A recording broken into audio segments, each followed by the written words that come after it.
everyone! Today is a gray, rainy, almost kind of dark day here in Oslo, and I am loving it. We are at the height of summer, and I know that summer is a lot of people's favorite season, and I'm so happy for you. I hope you have a great time and you get everything you want out of it. It's not my favorite, and I feel like I've already had my share of it, and it's been fine, but I'm a little over it, and all I want is fall. I think one of the reasons that summer isn't my favorite, and I've thought about this a lot because apparently I have nothing better to do with my time, but I think the reason is that all I want in life is to be cozy. And it is very difficult to get cozy in summer. It's the hardest season to do it in. And it is, like, when it's hot and when you're all sticky and when it's humid, it is impossible. And I don't like it. Today, however, it's gonna be gray and rainy all day. So I am gonna seize the day by staying inside all day and burrowing into my couch, which is my favorite thing. There might even be some thunder later, which is actually one of the things that I do like about summer. I love when it's like thunder and lightning. I think it's so, again, cozy. I don't like it when it sets things on fire, like it's only cozy if it doesn't hurt anyone. But when it's just like weather, I think it's amazing. And I think we're gonna have a little bit of that later, which is exciting. I love like opening my door when it's like thundering and it starts raining.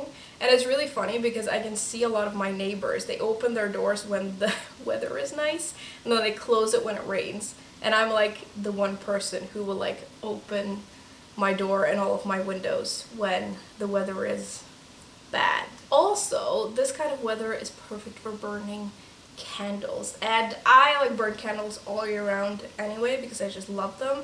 But it's much, much cozier and much nicer on days like this.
So I am about halfway through this book, and oh my god.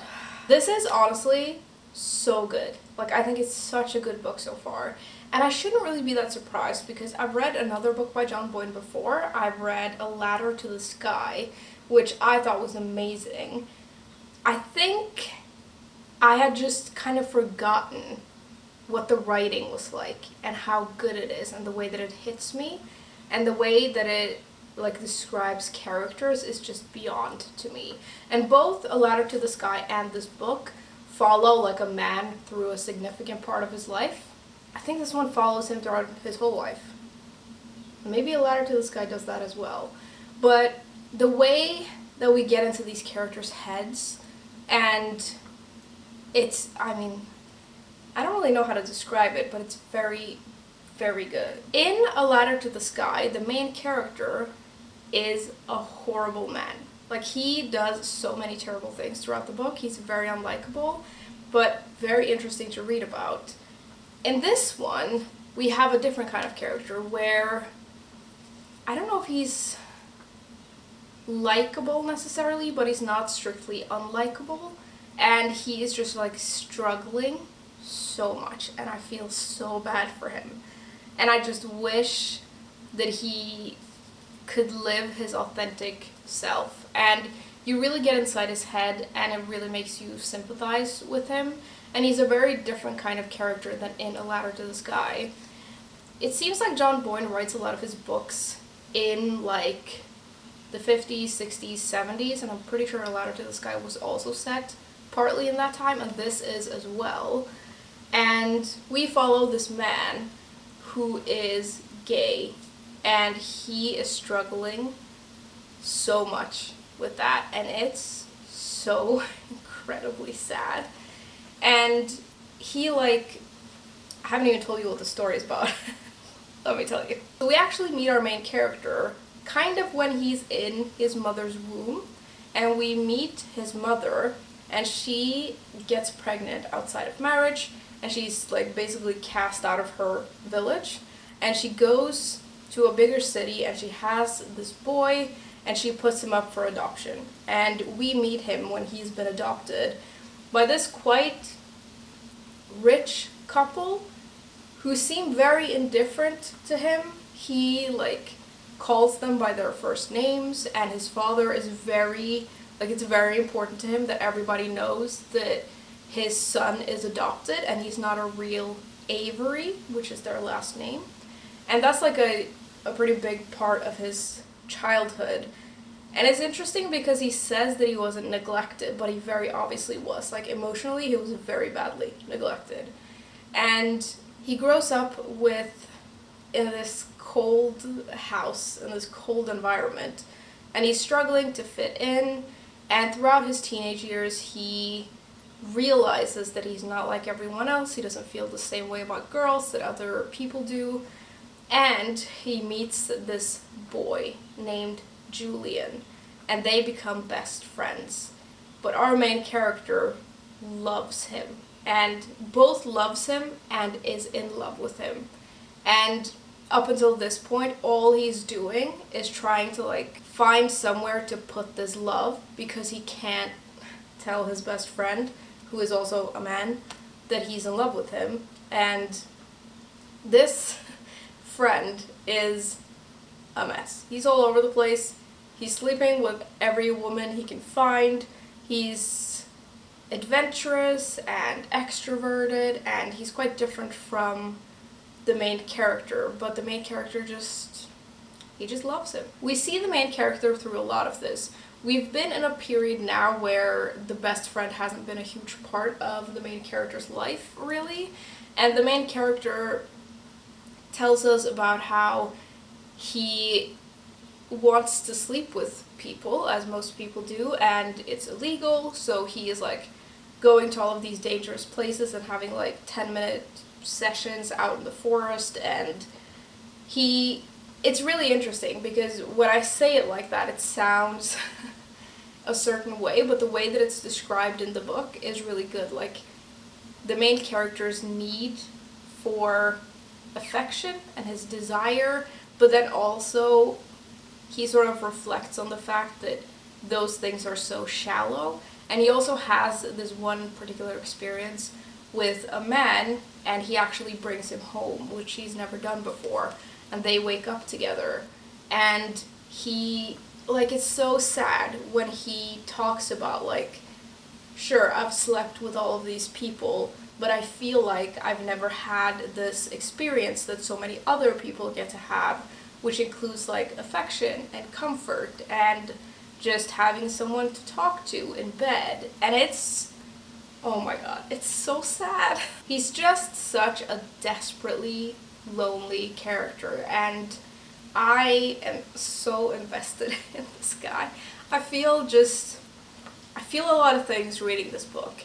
And an interesting thing now is that I feel like our main character is starting to make really bad decisions in his life.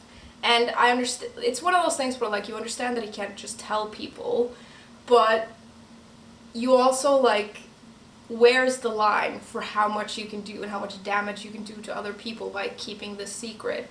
And he's, like, getting entangled with this other character who is also in Julian's life, and he's sort of, Julian is the friend, by the way. He's trying, it seems like he's kind of doing it to get closer to Julian, who he actually wants. And I can just see that people are gonna get hurt, and I already am very worried. Oh, it's raining so much right now. One of my favorite things about this apartment that I live in is that there's a lot of, like, metal bits, like, outside, and when the rain hits it, it sounds amazing. I know this is a weird thing, but it's, like, one of my favorite things about living in this particular place is that whenever it rains, like, the sound is just amazing. Anyways, I am loving this book, and I'm almost loving it so much that I don't want to read it, which is an insane thing to say, but I don't want to read it because I don't want to finish it. And at least for me, that's a crazy thing to say because I've already read 350 pages and the whole book is 700 pages, so there's a lot of it, but I just don't want it to end. I am also so emotionally invested at this point that it is, like, sometimes I have to take breaks from this book because it's just so, it just hits really close somehow. So, yeah. As of right now, I think this might end up being one of my favorite books of the year, but I don't know. I think with A Ladder to the Sky, it lost me a little bit in the middle because it started dragging a little bit. So I ended up giving it 4 stars instead of 5. But so far with this, it's not dragging at all, and I'm loving every single page.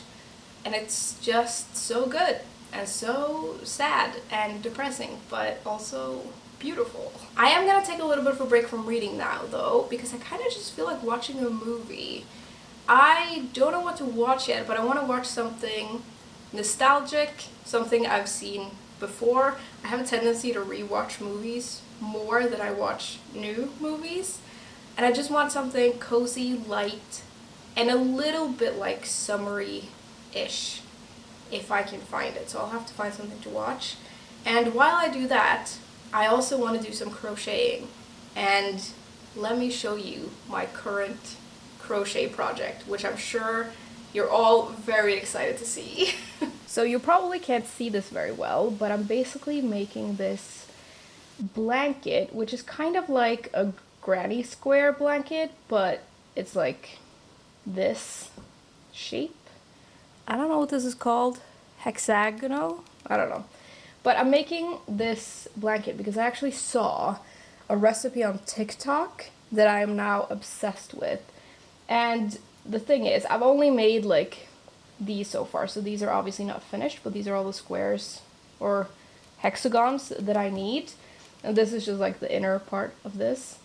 I've finished 4 of them, so these are finished, and they're gonna come together kind of like this. And by kind of, I mean exactly like this. I haven't started these, like, crochet bits that are gonna go here, which are, like, little squares. And we have some triangles for, like, the corners and stuff. But I'm making these biggest ones first. I'm also using a different yarn than the recipe told me.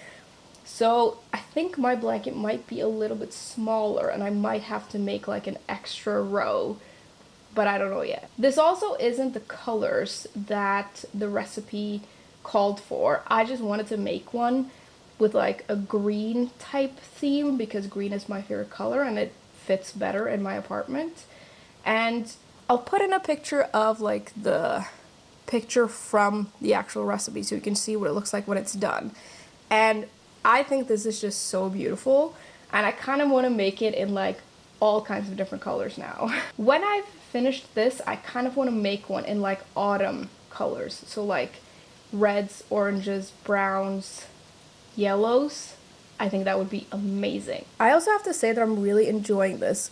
Although maybe it looks complicated, at least to me it's not like super complicated to do, and the recipe is quite easy to understand, at least for me, so I'm really enjoying it. I like making this kind of more intricate design. Usually the blankets I make are very simple, but I think this is pretty cool. I'm gonna continue crocheting while I watch the movie, and I think this is gonna look so good when it's finished. I also feel like whenever I do these kinds of more complicated projects, or really whenever I crochet, I always think about my grandmother because she taught me how to crochet before she passed, and that was a long time ago now, and I'm still doing it. I think she would be proud that I could do this like intricate thing. Although I will say, even after all this time, I like hear her voice about how to do certain things like tying in the ends, and how like the back needs to be almost as good as the front, otherwise it's not done well enough.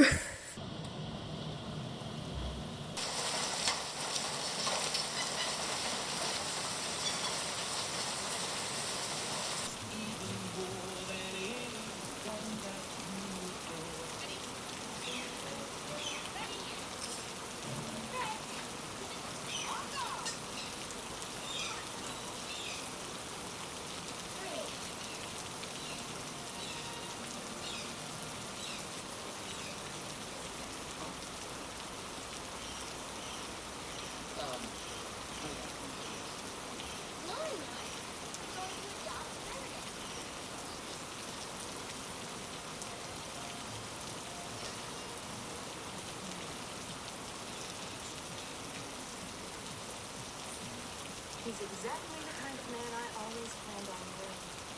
This is the real deal, honey. And that means you're just going to come to cash. She must.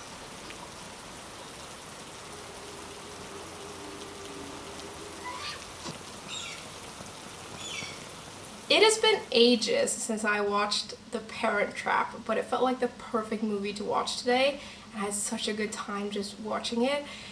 That movie makes me feel so nostalgic. It was one of my favorite movies growing up. I remember I had it on VHS, and I watched it again and again and again, and I still think it's a really good movie. It has aged a bit. There are some parts of it that are not perfect, but it's a lot of fun. And it's the perfect like summery but cozy movie. Every time I watch it, I'm also reminded how long it took me to realize that Lindsay Lohan does not have a twin. It's just her. Like, I was too old when I realized that the twins in the movie are not twins. Although I will say, I still think like the way they've done it is really good. Like, I can't see really how they've done it, but I don't know if it's just because the quality is not like 4K. But I still think it's really well done. There's still a little part of me that doesn't quite believe that she doesn't have a twin out there, and they just used the twin for the movie and then the twin disappeared. Now, speaking of nostalgic things, what I'm gonna do now is I'm gonna play my Switch, because way back in the day, I used to have a GameCube. For those of you who know what that is, oh my god, I had a conversation with a colleague the other day where I was talking about this, and I mentioned the GameCube, and she did not know what it was, which was fine, but I showed her a picture of it, and she's like, you know, like video consoles back in the day, they were so big, and I was just like, I forget that I am like a good decade older than you. I actually realized the other day that I think I'm the oldest person on my team at work, which makes me feel some type of way. On the GameCube though, I used to play this game called Harvest Moon, A Wonderful Life, which is a farming game. I'm pretty sure it came out in like the early 2000s, maybe 2003, 4 or 5, and I was obsessed with this game. It is the ultimate cozy game, and you have no idea how excited I was when I found out that they were going to release a remake of it. I am going to call it a re-release because they haven't really remade it. It is very, very similar with a couple of changes. but they've released it to the Switch. It's been out for like a couple of weeks, and I am having such a good time playing this game. It's so relaxing and so nostalgic, and above all, so cozy. If you like games like Animal Crossing and Stardew Valley, I think this is the kind of game that you would like. And I still remember a lot from the game. I played it for many, many, many years, and I like replayed it loads of times. And so I remember a lot of the little tips and tricks and stuff, but the whole point of the game is you take over this farm and you grow crops. You have like animals, chickens, cows, goats, and you get to know all of the people in the village. You also get married and you have like a kid and you keep running the farm, and there's like a storyline, and it is so lovely. Speaking of funny conversations at work though, I, like, a couple of days after this game came out, I somehow ended up talking about it at work, and one of my colleagues, she was like, I want to give that a go because I love those kinds of games, and she started playing it. And like last week, she and I, during lunch, just had a conversation about the game because she's never played it before, and I have some like tips and tricks and stuff, and so she was like, what cow should I get? What should I do with this? And I was like, you should get this cow. I would prioritize like these crops and like doing these kinds of things. You gotta give the little guy on the bridge money, and at some point like something happens with that. You have to remember to make food. You can get recipes from like the people in the tree, and obviously this conversation made perfect sense to me and her. But then my desk mate, who like sits next to me, turned around and she's like, what the hell are you guys talking about? It was really funny to me because we were very seriously talking about these virtual cows that we were gonna get. Now, to make playing this game extra cozy, because it is such a rainy, lovely day, I'm gonna do something that I don't do very often. I only ever really do it when I'm sick or if I'm having like some sort of movie night. I'm gonna bring like my duvet and my pillows from my bed to my couch and like snuggle up in it. I know that I could do this at any time, but I'm also worried about doing it too much because then I would just live in it. It would become a nest on my couch, and I feel like maybe that's not great. But I'm gonna do it today and just snuggle up. It is also like, when I have the door open, it does get quite cool in here and it makes it extra cozy. I'm gonna play this for at least a few hours, and then maybe later this evening I'll do some more reading. Although now that I'm saying that, there is a distinct possibility that I will just play this game in like my duvet on my couch until I fall asleep.